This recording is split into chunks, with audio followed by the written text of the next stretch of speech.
विद्यार्थी मित्रांनो, सह्याद्री ट्युटोरियल्स मध्ये तुमचं स्वागत आहे. लास्ट चान्स आहे हा. माझं म्हणणं बरोबर आहे ना, की हा लास्ट चान्स आहे.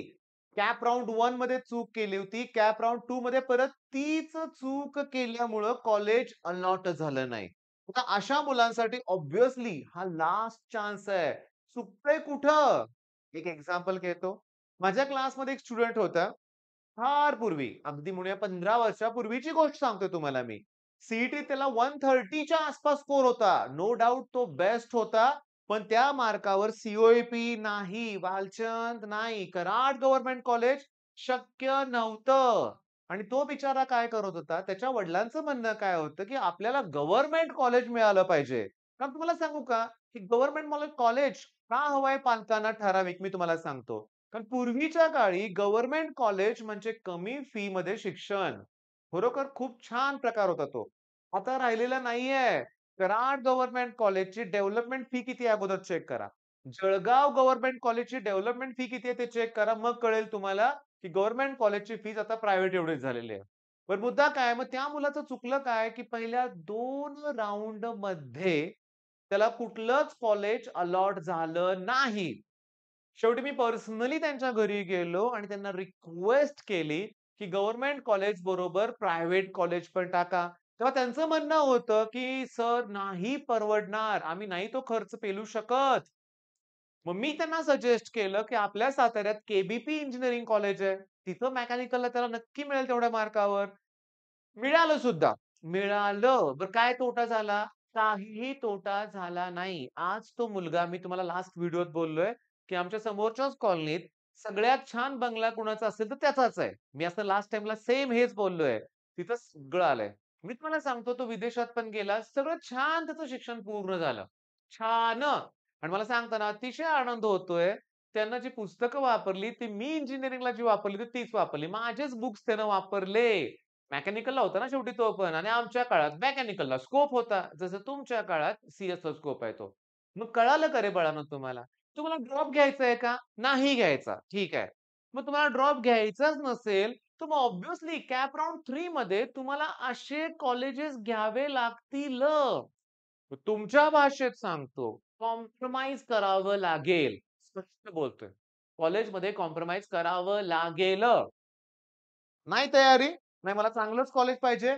ब्रांचमध्ये कॉम्प्रोमाईज करावं लागेल. या 2 गोष्टी केल्यानंतरच तुम्हाला कॉलेज अलॉट होईल ना. नाही झालं तर काय? संपलं? नाही. तुम्हाला आणखीन हो, थांबा महत्त्वाचा प्रश्न, की कॅप राउंड 1 मध्ये मला सीट अलॉट झालेली होती. कॅप राउंड 2 मध्ये मला अलॉटमेंट झालीच नाही. ओके. पण मी कॅप राउंड 3 ला म्हणजे काय म्हणतो एलिजिबल आहे का? आहे. कॅप राउंड 3 मध्ये जर मला मिळाली नाही, तर 1 ची जागा राहते रे बाळांनो, ती जाणार नाही. ऑब्व्हियसली जेव्हा तुम्ही बेटरमेंटला जाताय, राउंडचं नावच तुमच्यासाठी बेटरमेंट आहे. याचा अर्थ जे मिळालं त्यापेक्षा बेटर कॉलेज पाहिजे. मग ऑप्शन फॉर्ममध्ये सुद्धा बेटर कॉलेजची लिस्ट पाहिजे ना, चांगले कॉलेज. मिळाल्यानंतर ते घ्यावं लागेल. पहिलीच जाणार हां त्यावेळेस लक्षात घ्या. ऑब्व्हियसली नेक्स्ट राउंड मधलं कॉलेज मिळालं, तर पहिल्यावर 2-2 कॉलेज कसे राहतील तुमच्याकडं? आणखीन एक मी सांगतो, मी हजारो हजारो नको जास्त होतंय. शेकडो मुलांशी बोललोय बरं का लक्षात घ्या. आणि काही-काही मुलांचे डायलॉग ऐकून मलाही वाटलं बरं गंमत. म्हणजे यांची भाषा कशी आहे सांगू का? "सर मी कॅप राउंड 1 खेळलो. त्यात मला हे कॉलेज मिळालं. कॅप राउंड 2 पण मी खेळलो. मला ते कॉलेज मिळालं. आता मला खेळायची इच्छा नाहीये." मला गंमत सांगू का? ही मुलांची बोलण्याची पद्धत आहे नंतर कळालं मला. हे काय खेळायला काय हा काय प्रकार वेगळा आहे लक्षात घ्या. मी तुम्हाला सांगतो. पण ठीक आहे भाषेचा प्रकार मी तुम्हाला सांगितला. मग तुम्ही कॅप राउंड 1, 2, 3 साठी ट्राय करताय. बरोबर आहे ना? 1 ला मिळालं नाही, 2 ला मिळालं नाही, 3 ला मिळेल असं कॉलेज टाकायचं. पण लिस्ट बनवताना इश्यू होतोय. काय? कोणतरी काका-मामा, शेजारी-पाजारी सांगतायत, की कॉलेज नाही चांगलं. तिथं प्लेसमेंट 0 आहे. ऑब्व्हियसली तुमचं पर्सेंटाइल कमी आहे. तुम्ही ब्रांचसाठी कॉलेजला कॉम्प्रोमाईज करताय. नो डाउट तिथं प्लेसमेंट कमी येणार. 0 होणार नाही हां, कुठं लक्षात घ्या. दुसरी महत्त्वाची गोष्ट मग काय करू? बरं. आणखीन तुमच्याकडूनच ऐकायला मिळतंय मला काय सांगू का? ड्रॉप घेणाऱ्या मुलांचं बोलतोय बरं का. त्यांचं म्हणणं क्लिअरली आहे असं, की जर ड्रॉप घेतला, तर नेक्स्ट इयरला चांगलं कॉलेज मिळवता येऊ शकतं आणि मग हा प्रश्नच मिटेल. बरोबर आहे ना? बरं, आता सगळ्या गोष्टी मी तुम्हाला सांगितल्या. कॅप राउंड 3 बद्दल बोललोय मी तुम्हाला. आता सगळ्या गोष्टी झाल्या. आता उरलाय स्पॉट राउंड. याच्यात एक डाउट माझा तुम्ही क्लिअर करा. लक्षात घ्या तुम्ही. तुम्ही तुमच्या काउन्सिलिंग ज्याच्याकडून घेतलंय ना त्यांना विचारा आणि त्यांच्याकडून माझा एक डाउट क्लिअर करा. आता कॅप राउंड 3 ला मला कॉलेज मिळालं. स्पॉट राउंड काय लगेच असणार आहेत का? नाही. वेळ असणार आहे त्याला. मग कॅप राउंडच्या ॲडमिशनचीच मला फी भरावी लागेल. डॉक्युमेंट्स द्यावे लागतील. ओरिजिनल डॉक्युमेंट्स द्यावे लागतात का? चेक करा द्यावे लागत असणार आहेत. कमेंटमध्ये सांगा मला. मग जर मी ओरिजिनल डॉक्युमेंट त्यांना जर दिले आणि मला मग स्पॉट राउंडला दुसऱ्या कॉलेजमध्ये ॲडमिशन हवंय, तर माझे हे ओरिजिनल डॉक्युमेंट मला देतील का? देणारच असं माझं मत आहे, पण तुम्ही चौकशी करायची. का माझं मत आहे? मग स्पॉट राउंड म्हणजे काय उपयोग आहे? मग तुमचं त्याच कॉलेजमध्ये काय तुम्हाला चेक करायचंय, चेंज करायचंय का? नाही ना. ऑब्व्हियसली पी-आय-सी-टीतला मुलगा सी-ओ-पीचा प्रयत्न करत असतो. व्ही-आय-टीचा मुलगा पण पी-आय-सी-टी मिळवण्याचा प्रयत्न करतो. खाली अजून लोअर लेव्हलचं एखादं कॉलेज पकडलं, तर तो हायर लेव्हलच्या कॉलेजमध्ये मिळवण्याचा प्रयत्न करतो. कॉलेज चेंज होतेच ना. मग डॉक्युमेंट देतच असणार आहेत ना. तसं कसं होईल मग? आणि एक लक्षात घ्या, माझ्या एक गोष्ट ध्यानात आलेली आहे. की तुमच्याकडून चुका होतायत मुलांकडून. हां, ह्या ज्या डेडलाईन्स असतात ना, त्यातच सगळ्या गोष्टी करायच्या. आणखीन आपण यावर्षी काय शिकलोय, की लास्टच्या दिवसापर्यंत जायचं नाहीये. ह्यांचा सर्व्हर हँग होतो किंवा काहीतरी इश्यू होतायत. बरं, आता सगळ्यात इम्पोर्टंट लिस्ट तयार करा ना चांगली. डिसिजन घ्या ना कुठलातरी एक. कोण काय वेगळ्या गोष्टी सांगितल्या, की लगेच तुम्ही डिस्टर्ब होताय. तुम्ही लगेच तणाव घेताय. आता मी एका मुलीचं उदाहरण सांगतो, नाव न घेता.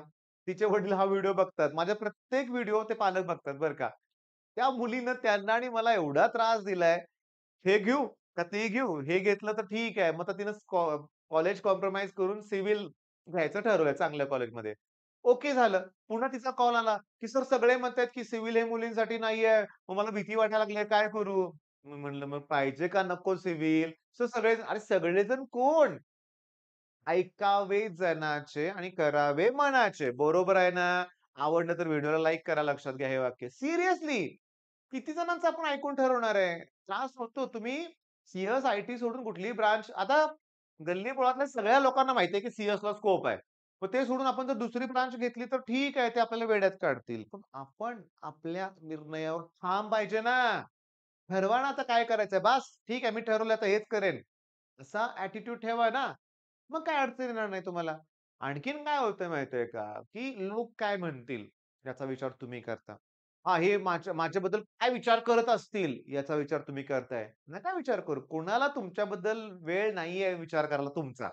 तुमचे आई-वडील, घरातले जवळचे सोडून जगातल्या कुठल्याही व्यक्तीला तुमच्यावर वेळ घालवायचा नाहीये. हां, तुमच्या अपयशाची सगळेजण वाट बघत असतात बरं का. सिरियसली बोलतोय हां. ओके.